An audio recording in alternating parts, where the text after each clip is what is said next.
来关心国际以色列甲哈马斯的战争。以色列军队拍入去加沙的西法病院，讲伫病院找到哈马斯的武器甲地刀。另外，阁发现一个人质的尸体。不过，针对指控哈马斯冤枉好人。另外，加沙南部最近出现宣传单，警告百姓爱避去避难所。外界认为，这代表以色列可能要为加沙的北部拍去南部啊。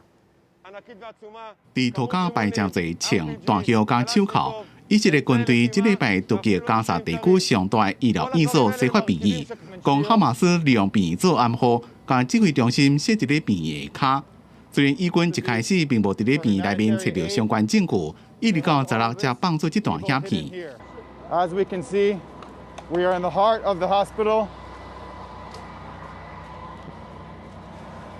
And this is where they choose to hide everything because they know the IDF won't attack. The Air Force won't attack here.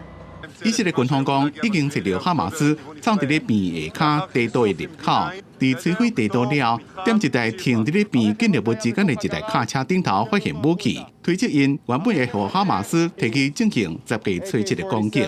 不过哈马斯对以色列的讲法是反驳。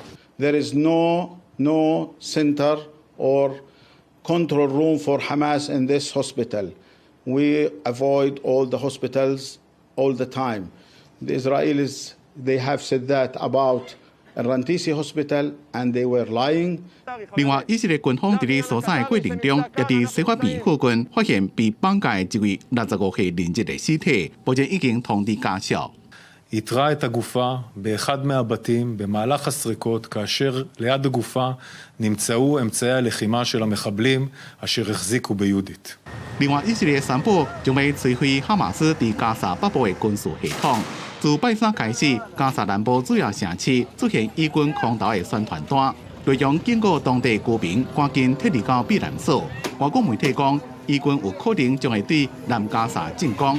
恐惊会让当地人道状况更加严重。公司新闻人员编辑。